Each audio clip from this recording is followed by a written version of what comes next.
Di kobaran api itu ada ibu-ibu yang datang sembari memegang tangan 7 pendaki itu. Ibu itu menuntun untuk keluar dari kobaran itu, dan sampai menuntun sampai pokoknya sampai 7 pendaki itu ditemukan oleh tim SAR. Tim SAR. Terus yang anehnya lagi, ibu-ibu itu setelah menuntun hilang.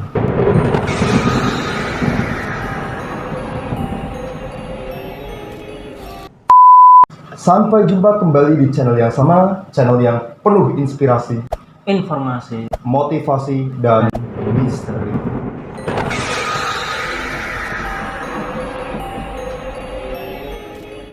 Oke, dalam video kali ini kita akan melanjutkan dari video-video sebelumnya. Di video kali ini kita akan memasuki bagian yang ketiga. Bagi teman-teman yang belum menonton video yang sebelumnya, silahkan ditonton terlebih dahulu karena video ini adalah lanjutan atau sambungan dari video yang sebelumnya tentunya. Jadi di dalam video sebelumnya itu kami sudah menjelaskan tentang pengenalan terhadap Gunung Lawu, juga sejarah tentang Gunung Lawu, juga sudah menjelaskan tentang hubungan Gunung Lawu dengan Kerajaan Majapahit, ya, ada Prabu Brawijaya yang kelima di situ. Selain itu kita juga sudah menjelaskan tentang sedikit informasi tentang Candi Ceto, juga registrasinya, juga Candi Keteknya, hingga kita sudah sampai di pos 1 atau pos Mbah Branti.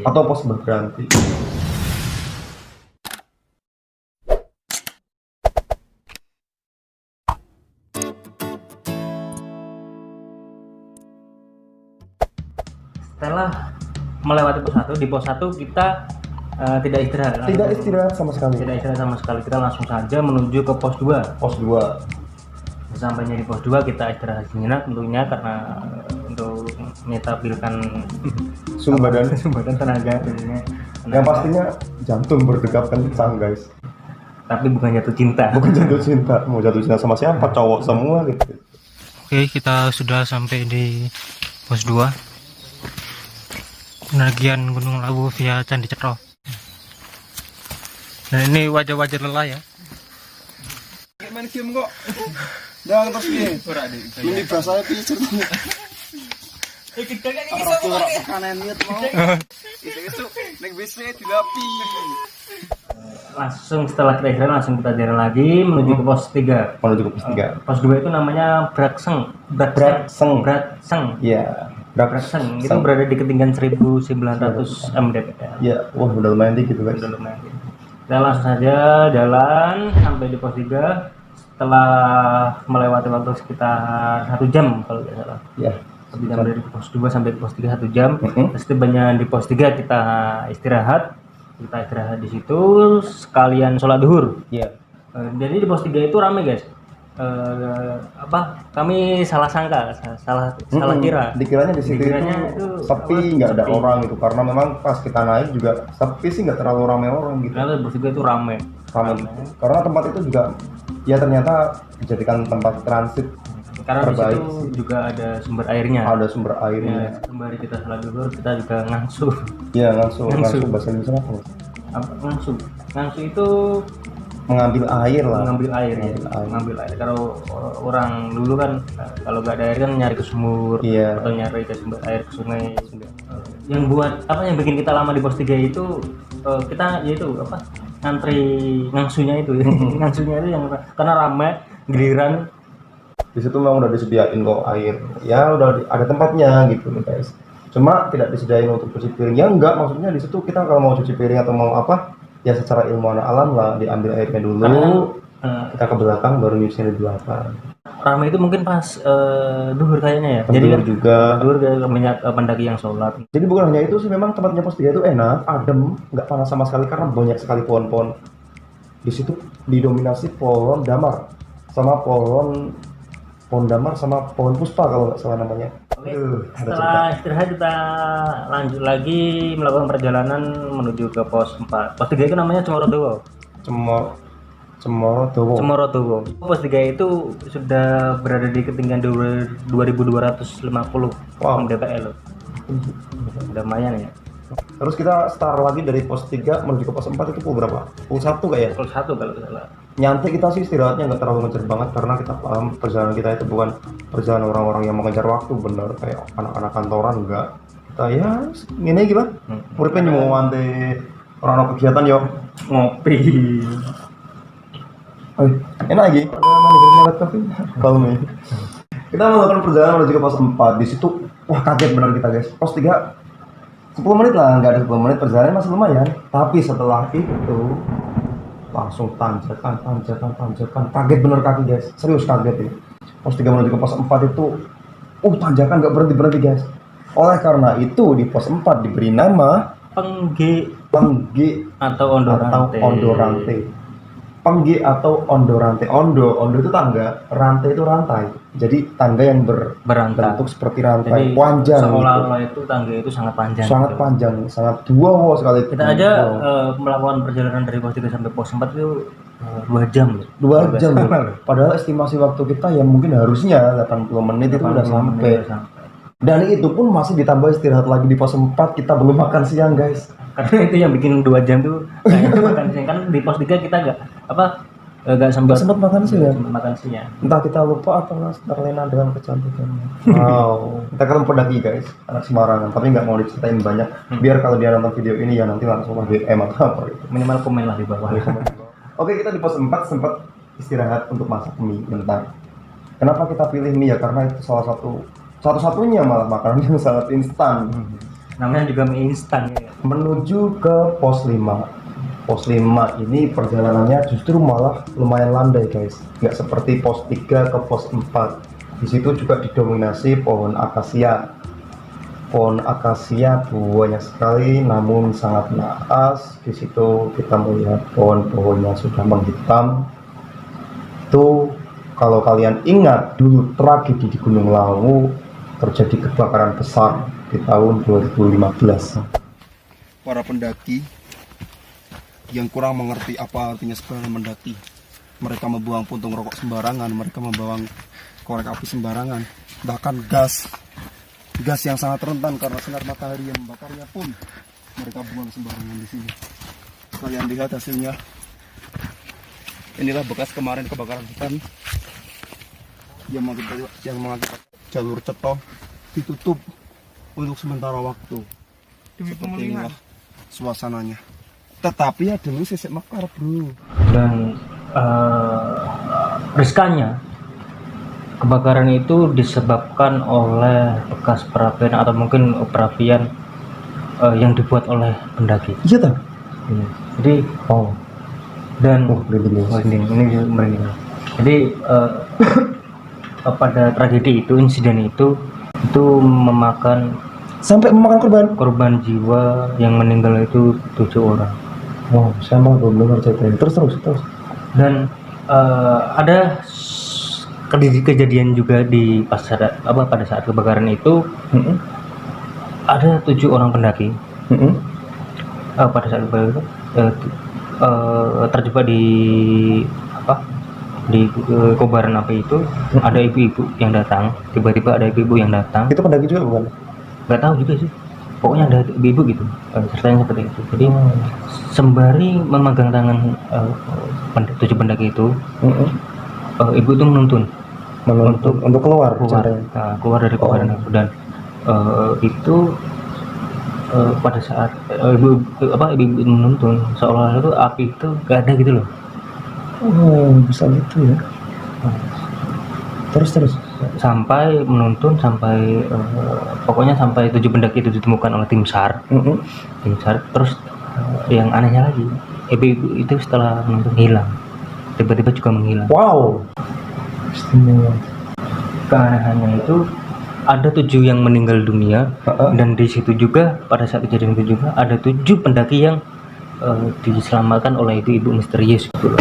Oke, jadi apapun bisa terjadi sih, guys, di gunung itu, apalagi di Gunung Lawu. Kalian tahu sendiri Gunung Lawu itu gunung yang sangat kental dengan mistisnya, gunung yang sangat pokoknya ini familiar banget di kalangan pendaki Gunung Lawu, tentang kemistisannya, tentang keeksotisan pemandangannya segala macam.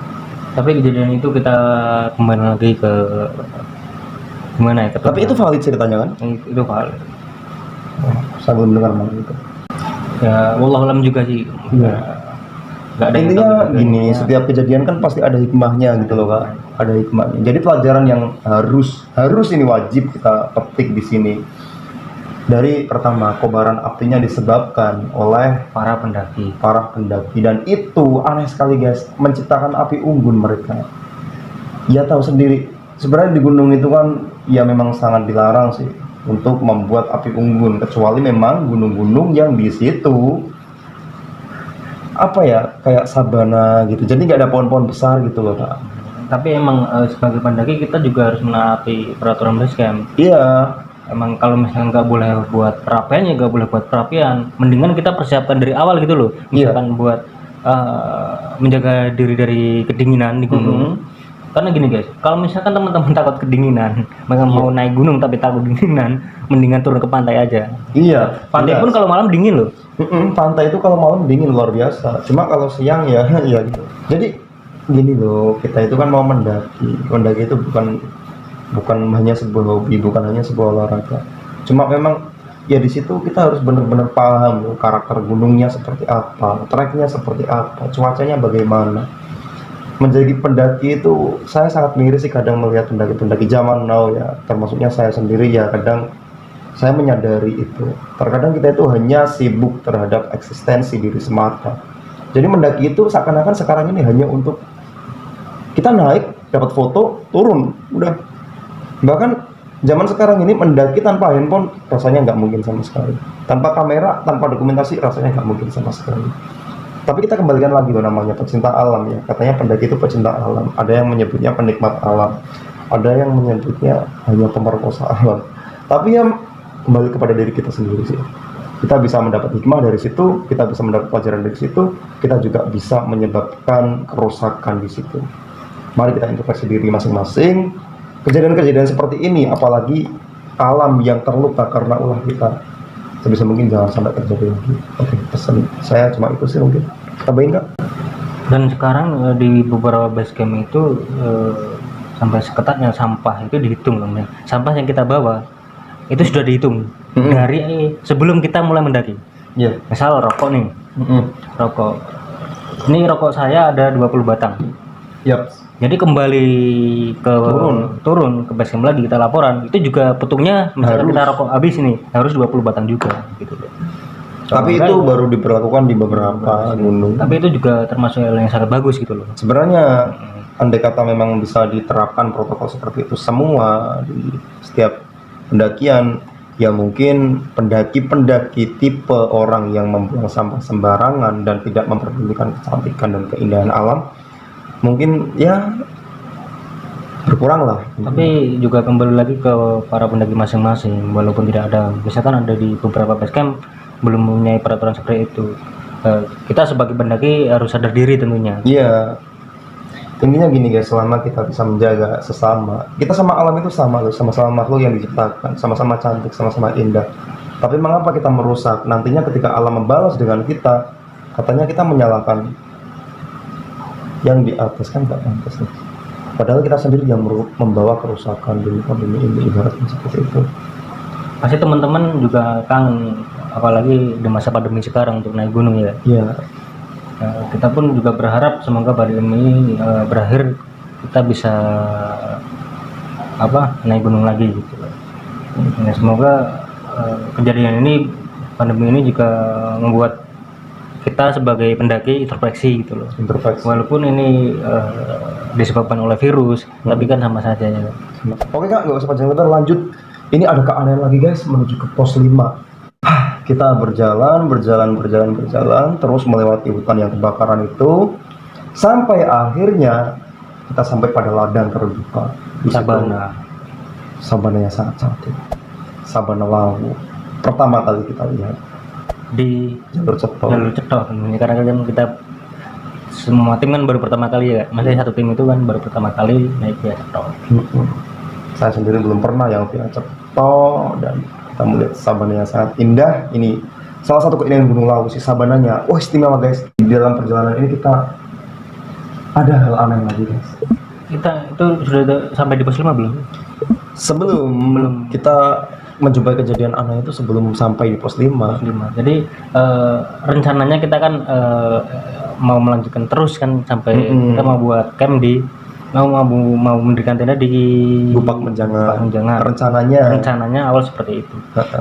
Tapi entah kenapa seolah-olah jalan itu tidak terlihat gitu loh.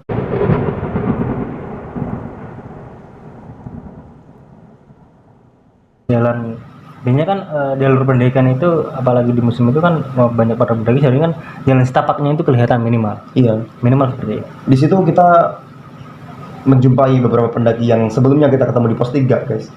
Ada sekitar 6 orang kalau nggak salah. kalau nggak 8, 6 orang. 6 orang. Mereka sudah sampai duluan, tapi bukan sampai di pos 5, yakni sampai di Sabana itu. Di situ ada pertigaan guys, pertigaan yang tidak terlalu jelas sebenarnya, karena Sabana yang sangat luas dan jalannya itu banyak cabang, tetapi nggak terlalu jelas cabangnya. Di situ 6 atau 8 orang itu yang dari Semarang itu mereka berhenti seketika di situ, bahkan kebingungan untuk mencari jalur. Sebenarnya kan kita waktu itu rehat jenak untuk bisa letak foto, dan rombongan Semarang itu langsung melewati kita untuk melanjutkan perjalanan. Tapi pulang lagi malah tanya jalan ke kita. Padahal kita juga belum melanjutkan perjalanan gitu loh. Padahal kita juga belum tahu jalurnya. Maksudnya jalannya di mana, lewatnya di mana gitu. Kronologinya seperti ini, Mas. Iki jalannya bener po, lewat kene po. Loh, lama gue bener sih jalurnya iku. Tapi ternyata menurut mereka nggak ada jalan sama sekali. Ada apakah gerangan sampai jalurnya itu nggak kelihatan? Bahkan saya sendiri, kita ya sempat ngecek langsung yang dimaksudkan mereka nggak ada jalan itu, kita cek sendiri guys. Ternyata memang nggak kelihatan sama sekali. Waktu itu sore dan